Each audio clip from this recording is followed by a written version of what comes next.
Bradley Cuthbert Buro, mradi mimi ni project coordinator.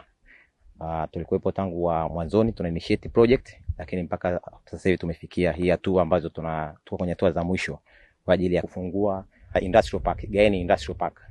Ambapo mpaka sasa hivi kutokana na master plan tutakuwa na viwanda vingi mbalimbali, lakini tutakuwa na viwanda upande wa heavy duty industries, tutakuwa na medium industries, tutakuwa na light duty industry. Na kwa sasa tumeanza na heavy duty industry kwa maana ya viwanda vya nondo, na tutakuwa na kiwanda cha mabati hapo mbeleni, lakini vile vile square pipes na tubes vitakuwepo.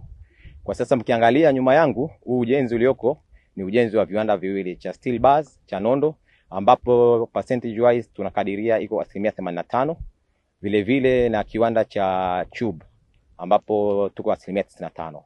Mwezi wa 3 tunakaribia kufungua rasmi uzalishaji. Serikali tunashukuru sana kwa ushirikiano ambao wamekuwa wakitupatia tangu upatikanaji wa eneo hili, lakini hata process na zote tulizozipitia na kufika hapa siku ya leo. Lakini tunashukuru sana uongozi wa mkoa, kata, lakini hata taifa kwa ujumla, jinsi tunavyoendelea kushirikiana nao, na hata siku ya leo tuko na mkuu wa mkoa hapa kwa ajili ya kuangalia na kuona basi vikwazo tulivyonavyo ni vipi, ili aweze kutusaidia kutoka kwenye upande wa serikali ili tuweze kukamilisha yote haya. Nichukue nafasi hii kwanza kumpongeza sana Dr. Samia Suluhu Hassan, Rais wa Jamhuri ya Muungano wa Tanzania.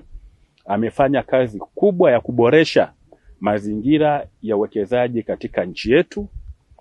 Nimshukuru mwekezaji Mtanzania mzalendo na timu yake waliokuja kuwekeza hapa, na tunaona mpaka sasa wameajiri vibarua takriban kila siku zaidi ya 300 mpaka 350, na matarajio yetu watakapoanza uzalishaji kufikia mwishoni wa mwezi wa 3 au mwanzoni mwa mwezi wa 4 mwaka huu ni kuajiri watu mpaka takriban 1500. Kwa hiyo wanachangia kipaumbele cha Mheshimiwa Rais kuweza kutoa ajira, lakini serikali itapata mapato vile vile.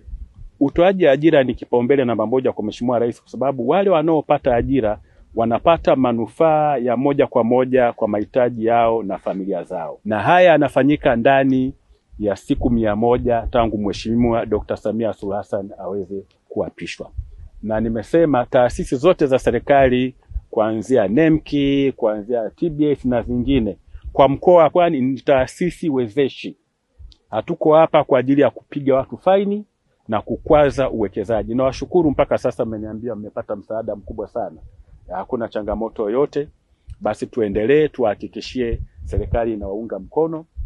Swala la barabara tunahakikisha kwamba linapata ufumbuzi, muweze kupita kuleta material yenu, malighafi na bidhaa ambazo zitazalishwa hapa. Hili ni jambo la kujivunia kama Mtanzania ambaye kwamba na mimi ninafaidika kuwa na ajira kwenye fani yangu ya ujenzi kupitia wawekezaji